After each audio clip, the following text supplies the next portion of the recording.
Break के बाद एक बार फिर आप सभी का स्वागत है और बात करेंगे ऑपरेशन डायनासोर की। देखिए, डायनासोर का नाम सामने आते ही हमारे दिमाग में हॉलीवुड फिल्मों के एक्शन सामने आने लगते हैं, फिर हम उनके अस्तित्व की कल्पना करते हैं। क्या वाकई में डायनासोर थे या फिर नहीं? लेकिन दक्षिण अमेरिका के देश अर्जेंटीना में 23 करोड़ साल पुराने डायनासोर का जीवाश्म मिला है, जो इस बात की पुष्टि करता है कि वाकई इस दुनिया में डायनासोर का राज हुआ करता था। इसे अब तक सबसे पुराना डायनासोर बताया जा रहा है। रिपोर्ट देखिए। अर्जेंटीना ने उगला 23 करोड़ साल पुराना राज। सबूत देखकर वैज्ञानिक भी रह गए हैरान। करोड़ों साल पहले इस धरती पर सबसे विनाशकारी जीव डायनासोर का राज हुआ करता था। जब वो झुंड में चलते थे तो धरती पर तूफान मच जाता था। 6.5 करोड़ साल पहले डायनासोर मारे गए। मौत भी इतनी बुरी कि कोई सोच नहीं सकता। न हवा में सांस ले सकते थे, न जमीन पर दौड़ सकते थे, क्योंकि 100 करोड़ परमाणु बमों के बराबर ताकत वाला विस्फोट हुआ था और ये धमाका किया था अंतरिक्ष से गिरे एस्टेरॉयड ने। आसमान राख और धुएं से काला हो गया था। फोटोसिंथेसिस रुक गई थी, पौधे मर गए, फूड चेन बिगड़ गई थी और डायनासोर मारे गए। उस भयानक हादसे में धरती से 90% जीव जंतुओं की आबादी खत्म हो गई थी। बचे तो बस कुछ पक्षी। अगर आप किताब या इंटरनेट के जरिए अगर डायनासोर से जुड़ी जानकारी खंगालेंगे तो आपको पता चलेगा आज भी रिसर्चर इन जीवाश्मों की हेल्प डायनासोर से जुड़े रहस्यों को उजागर करने में लगे हैं। इन सब के बीच एक बेहद चौंकाने वाली रिसर्च सामने आई है। अर्जेंटीना की एंडीज पर्वतमाला में 23 करोड़ साल पुराने डायनासोर के जीवाश्म की खोज हुई है।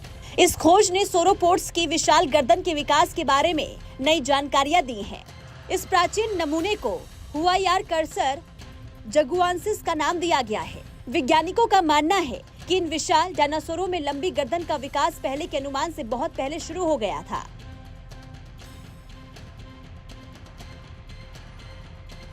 ये खोज इवोल्यूशनरी टाइमलाइन को नए सिरे से तय करती है। इससे वैज्ञानिकों को कई सारी नई जानकारियां इकट्ठा करने में काफी मदद मिलेगी। अर्जेंटीना की एंडीज पर्वतमाला में खोजा गया डायनासोर का जीवाश्म लगभग 23 करोड़ साल पुराना है, जो ट्रायसिक काल में पाया जाता था। इस डायनासोर का वजन लगभग 2 मीटर लंबा और 18 किलोग्राम वजनी था। लेकिन हुआयारकर्सर लंबी गर्दन विशाल सोरोपोड्स के विकास के रहस्य को जानने में एक जरूरी सुराग देता है। अब तक माना जाता था कि ब्रोटोसॉर्स और पैटागोटाइटन जैसे सोरोपोड्स की लंबी गर्दन, विशाल शरीर का आकार लाखों सालों में धीरे धीरे विकसित हुआ, जबकि पूर्वज छोटे गर्दन वाले थे। हुआयारकर्सर की सबसे खास बात यह है कि इसमें गर्दन के बढ़ने का पहला संकेत मिलता है, जो बाद में सोरोपोड्स की पहचान बने। हालांकि ये डायनासोर छोटा था, फिर भी इसकी पिछली टांगे मजबूत थी और शरीर पतला लेकिन ताकतवर था। ये पहला पक्का सबूत है कि गर्दन का विस्तार और शरीर का बड़ा आकार ट्रायसेसिक काल में भी विकसित हो रहा था। लेकिन अर्जेंटिनोसोर्स जैसे जीव में 40 मीटर कर लंबे होते थे, अपने पूरे आकार तक पहुंचने में काफी पीछे थे। वही विलुप्त होने की करोड़ों साल बाद भी डायनासोर हम इंसानों के लिए काफी दिलचस्प विषय रहा है और आगे भी रहेगा, और इनसे जुड़े शोध जारी और आगे भी होते रहेंगे, जिसमें हमें डायनासोर्स के बारे में नई नई जानकारियां मिलती रहेंगी। Bureau report, India news. और हमारे साथ जीवाश्म वैज्ञानिक प्रोफेसर पीके कठल जी जुड़े हुए हैं। बहुत स्वागत है सर आपका इंडिया न्यूज पर। अर्जेंटीना में जो डायनासोर का जीवाश्म मिला है, क्या बताता है ये सर? डायनासोर्स काफ़ी समय से मिल रहे थे, दशकों से मिल रहे थे, और उसमें कुछ ऐसी प्रजातियां मिली जो कि बहुत पुराने डायनासोर्स की समय की हैं। अभी सबसे पहले जनवरी में एक नई स्पीशीज मिली जिसका नाम है सिडेरासोरा, और ये इसकी विशेषता ये थी कि इसकी जो टेल थी वो स्टार शेप की थी। और इसके बाद अभी जो लेटेस्ट जो अभी आपने रिपोर्ट दिखाई, इसमें अर्जेंटोरस जो मिला है, ये सौरोपोड की प्रजाति का है, जैसा कि आपने बताया। और इस समय इनकी जो नेक की जो बोन है उसकी लंबाई बढ़ने लगी थी। ये करीब करीब ट्रायसिक काल का है, और इससे बाकी के टेरासॉर्स की जो उत्पत्ति हुई और उनका जो विकास हुआ उसको समझने में मदद मिलेगी। इसलिए इस जीवाश्म की बहुत ज्यादा विशेषता है। इसके अलावा अर्जेंटीना में कुछ विशेष तरीके के डायनासोर्स मिले हैं, जैसा कि मैं आपको बताना चाहूंगा कि वहां पर जो सॉल्ट लेक्स हैं, सॉल्ट लेक्स रहे और वो सॉल्ट प्लेन के हैं, उसके नाम पे जोआकिन रैप्टोर कसैली, जो कि इसको बोलते हैं titan of salt, salt plain का एक डायनासोर था जो कि बहुत फेमस हुआ। और ये करीब करीब 6.6 करोड़ से लेकर 7 करोड़ मिलियन वर्ष या करोड़ वर्ष का पहले का था, जो कि एक्सटेंट हो गए। और इनकी जो खासियत ये थी कि इनके जो जॉ था उसमें एक क्रोकोडाइल की बोन मिली, जिससे कि हमको पता लगा कि क्रोकोडाइल का और इनका विकास जो था उनमें उनका एक ही समय में साथ साथ विकसित हो रहे थे। और संभवतः यह पहला ऐसा जीवाश्म था जिसमें डायनासोर को प्रीडेटर के रूप में दिखाया गया और उसके जॉ में क्रोकोडाइल लाइक एनिमल की एक बड़ी बोन फंसी हुई दिखाई दी जी। तो ये बहुत ही इंटरेस्टिंग फाइंडिंग मानी गई।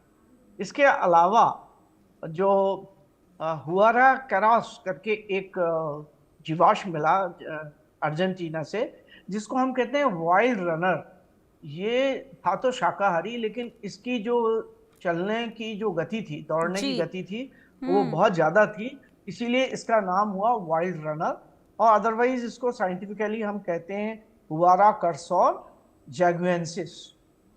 तो ये यहाँ के जो अर्जेंटीना के फॉसिल्स हैं ये अपने आप में अनूठे हैं। देखिए, अर्जेंटीना और अमेरिका बहुत ही पहले बाकी महाद्वीपों से अलग हो गए थे, तो इनमें जो डायनासोर्स मिलते हैं उनका विकास इन्हीं अर्जेंटीना और ज्यादा से ज्यादा नॉर्थ अमेरिका के क्षेत्र में हुआ, जो कि बाकी जो विश्व के जो कॉन्टिनेंट्स थे उनमें जो डायनासोर मिलते हैं उनसे बिल्कुल ही अलग तरीके के डायनासोर विकसित हुए। ये जो दोनों चीजें हैं ये अर्जेंटीनियन डायनासोर्स को महत्वपूर्ण बना। लेकिन सर ये भी समझाइए, पेंटागोनिया में सबसे ज्यादा डायनासोर के जीवाश्म क्यों मिलते हैं? इसके पीछे की क्या वजह हो सकती है? देखिए, डायनासोर जिन परिस्थितियों में रहते थे उनमें यदि ऐसे स्थान अर्जेंटीना में मिले हैं जो कि उनके रहने के लिए बहुत ही उपयुक्त थे, और चूंकि उपयुक्त थे और उनके कोई भी शत्रु नहीं थे, मतलब उनके कॉम्पिटिटर्स कोई नहीं थे, क्योंकि इनकी साइज बड़ी हो गई थी और ये मांसाहारी भी थे, तो ये फूड चेन में ऊपर थे। जैसे आज हम कहें कि टाइगर फूड चेन में जो वाइल्ड एनिमल्स में काफी ऊपर है, एक पिरामिड में के रूप में।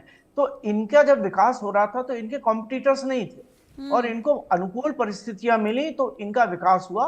और उस समय ऑक्सीजन का लेवल भी ज्यादा था, ऑक्सीजन का लेवल आज के मुकाबले ज्यादा था, इसलिए इनकी साइज भी बढ़ी, इनका जो जैविक शक्ति थी वो बढ़ी और ये बहुत बड़े रूप में हुए और इसीलिए इनका सबसे ज्यादा विकास। अच्छा, दूसरा मैंने आपको बताया अर्जेंटीना चारों तरफ समुद्र से घिरा हुआ है, इनके कोई कॉम्पिटिटर्स नहीं थे, तो इनका जो डेवलपमेंट था वो अपने आप में संपूर्ण और जिसको कहते हैं up to the top level, तो they could reach to the maximum during this particular Triassic time.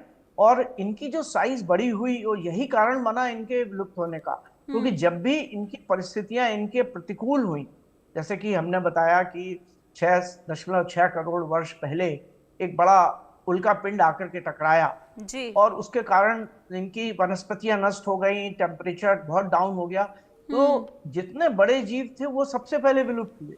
छोटे जीव तो बचे रह गए क्योंकि पानी के नीचे या जमीन के अंदर उन्होंने सुरंग बना के अपने आप को बचा लिया। उनमें से कुछ मैमल्स भी थे और ये मैमल्स बाद में पिग के रूप में या दूसरे एनिमल्स के, रैट के रूप में थे, रोडोन्ट्स के रूप में थे, बाद में पिग्स या दूसरे एनिमल्स के रूप में आए और धीरे धीरे बढ़ते हुए और मनुष्य तक की उत्पत्ति हुई। मतलब डायनासोर्स के खत्म होने के बाद नूतन काल की या जिसको कहते हैं सीनोजोइक एरा, उसका शुभारंभ हुआ और उससे हमको जो नया जीवन है पृथ्वी पर विकसित हुआ।